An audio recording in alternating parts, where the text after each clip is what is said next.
When we left off in the last episode, we had just come through the Harvey Locks into the Mississippi River.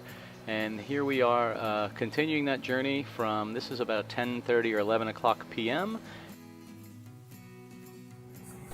If you recall, in the last video, as we were exiting the Harvey Lock, I mentioned that there was a large ship that was going in either direction. You saw one going upriver, and there was one that was kind of behind us. And I wanted to film this just a little bit as it started to go past us, just so I could get a sense for just how large this was. This guy's pretty good. I tried reaching him on the radio a couple times just to make sure he could see me. And he wasn't answering on the typical working channels in the ICW. So I did hail him on channel 16, and he mentioned the working channel for me so I could reach out to the ships while we were on the Mississippi. He also reminded me of New Orleans traffic, which you can reach, just like we did in the Berwick traffic series earlier. I went ahead and cut up this audio just so you could hear it. So the first thing when I reached out to him, he went ahead and asked me the name of my vessel and asked what my position was, because he didn't see me on radar. I told him I was right on the other side of this particular ship, and then he starts to give me some guidance and advice of what ships are coming and where the best position is for me to go in the river. So you'll hear him suggest I move over to the city side of the river. The name of your boat? All right, Cap, go ahead. Get that for you. All right, where you see, how long did you come home with me? Yeah, where exactly are you at right now? Yes, can't miss now. All right, well, we'll stay on this side so the ship passes you. Going down, I got the Louisiana lady, a white boat, push her tug. He's down here at the old Navy foot ferry on the west bank right now. Coming up also. But yeah, once that southbound ship clears you, you're more than welcome to cross over. We were starting to see some thunder and lightning out in the distance. Weren't too worried about it, but it's always interesting when you start to get weather and you're in a bit of an unfamiliar area, especially in this case where we were, we were going down the Mississippi at night. I'm going to try and zoom this in a little bit just to show you the size of this cargo ship that's about to go underneath the bridge here. It's just monstrous.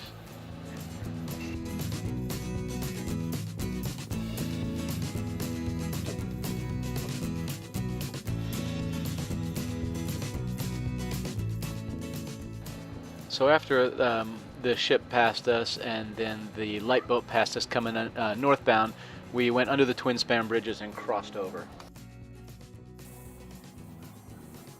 We ended up going right by the steamboat Natchez. If you ever get a chance, it's a pretty cool tour to do up and down the Mississippi on a real paddle wheel boat. So from the Mississippi River, we kind of pass the Crescent City like we showed, and then we go up into the industrial lock, which we're doing in this footage right here. From there, we're going to go northbound into the internavigational channel, and we're stopping at the Marina for the night. But you can just see with this footage just how dark it is and the lightning in the background. This is Chastity sitting up on the foredeck.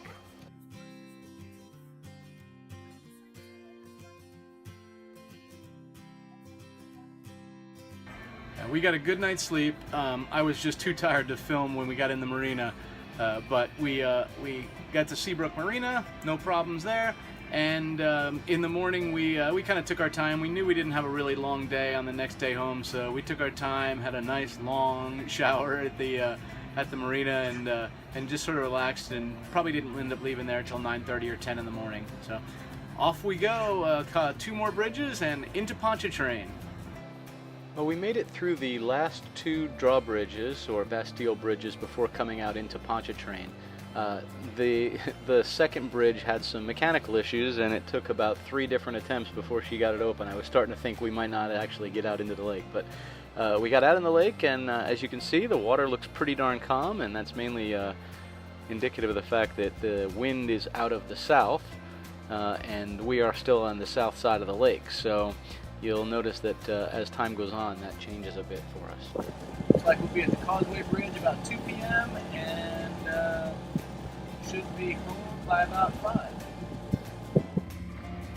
And we finally got to a point where it looks like I might be able to get a little sailing going on. You can see the difference. You're already starting to see a little bit of additional waves here on the boat, but because everybody's down below in the air conditioning, I went ahead and, you know, obviously made sure I had the life jacket on, and when I went outside the cockpit, I went ahead and tethered in just to be sure. You know, figure better safe than sorry.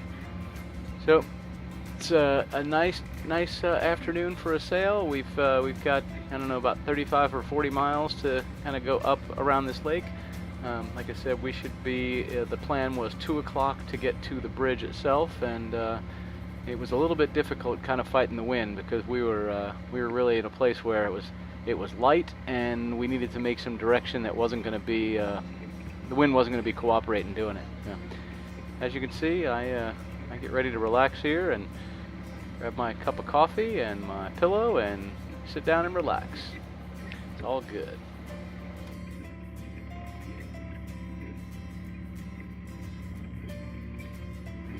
I thought I would go ahead and show just a little bit of a 360 degree here, because while that looks beautiful in front of us, this is certainly coming up behind us. So we knew the weather was going to be a little rough these last couple days. And, you know, it wasn't so much so that we thought we were in any kind of danger. We kept on going.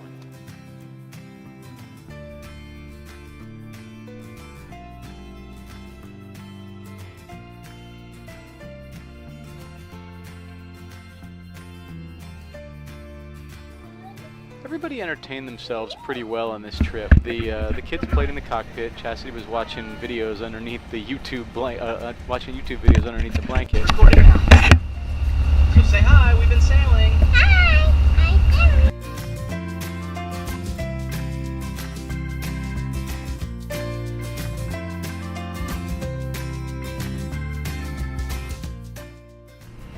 Hi, everybody. Hi. So I wanted to go ahead and show this footage. You can see that the fetch, I won't call them swells since we're on a lake, but the fetch of the wind blowing that distance across the lake is starting to build up a little. I mean, there's about a good 3 foot or so wave. You can see the dinghy starting to surf on down them a little bit. Nothing rough. It was just surprising me a little bit, just the difference from what it was when we were just near the south shore to 10 or 15 miles out. So as our course started taking us closer to where we would go underneath the Lake Ponchatrain Causeway Bridge, we went ahead and pulled the sails in and motored in this sort of angular section that goes toward the bridge opening. We had been trying to reach him on the radio and actually not getting a signal, so we think we may have been just a little bit too far away. We'll cut back to the video as we get a little closer here. So we got a hold of the bridge operator, and it took quite a while by the time they actually stopped the cars and whatnot. The wind was kind of wreaking a little bit of havoc on us here, so we were having a tough time staying in this one little area. I finally ended up turning and stuck my nose kind of into the wind just to, just to kind of keep the bouncing a little bit more at a comfortable angle, and then too I could keep going in and out of gear to kind of keep myself aligned with the opening, so when I heard the horns and him starting to open it, I'd be able to turn and head on back through.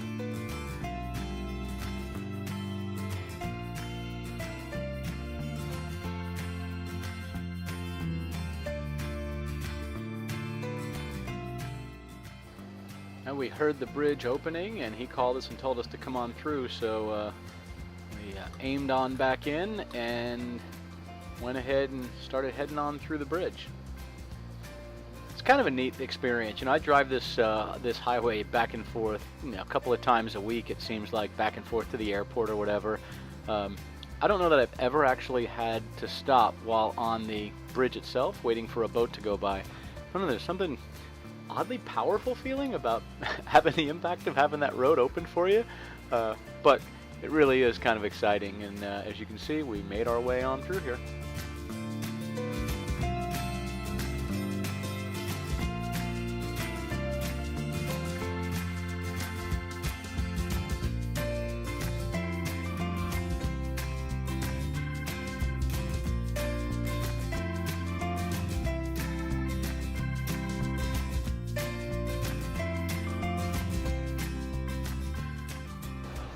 So we had a few more hours to go and just sailed a pretty gentle sail with downwind with quite a bit of waves.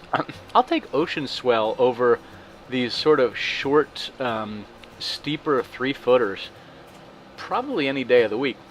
In this video it doesn't look very bad, and this might have been from a little bit earlier in the trip. You can start to see here just how much it sort of rocks the boat back and forth. And it does it in a fast motion just because they're so small and just made from wind rather than ocean swell. But that's what we had for a few more hours as we got to the Tchefuncte lighthouse.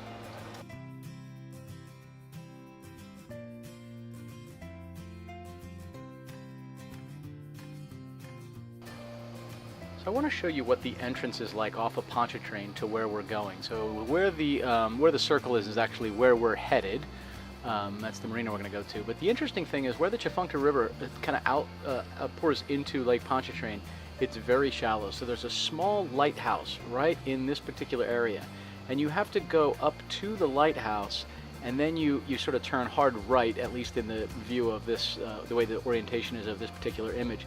And then you run along the shoreline very close to that edge. And then from there, once you're up into the Tchefuncte River, then you can go ahead and go north and up the river. So we did that, and you saw what the swell looked like in the video. So when we got right to that lighthouse and made that right-hand turn, well, I tell you what, it was rocking quite a bit because they were just right on the beam. Definitely too tight of quarters to do any kind of sailing. So it was a very interesting 5 minutes or 10 minutes or so.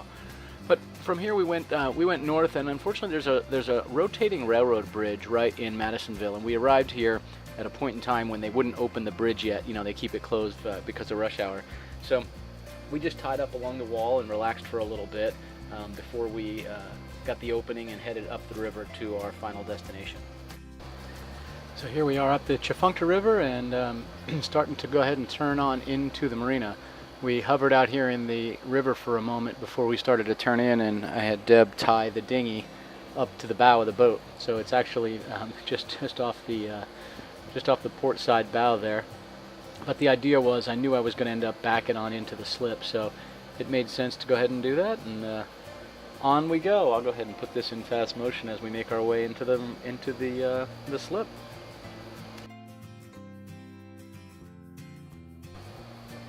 So we went ahead and backed in, and the beauty of this is we are sitting just to the stern of our other boat. Once I got into the slip, and you can see the dinghy floating around out front there, we just slowly got a spring line on and got all the lines secured. This in the end turned out to be a wonderful trip. We had a blast. It was a fun time doing it with the little ones.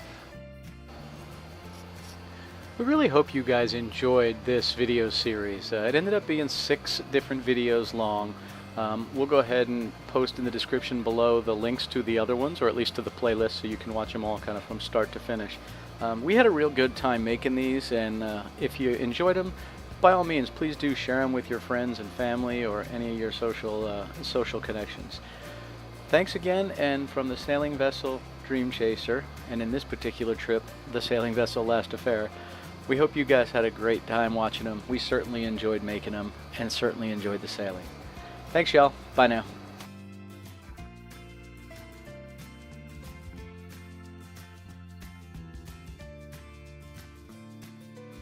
Don't forget to subscribe to our channel for weekly updates and like this video.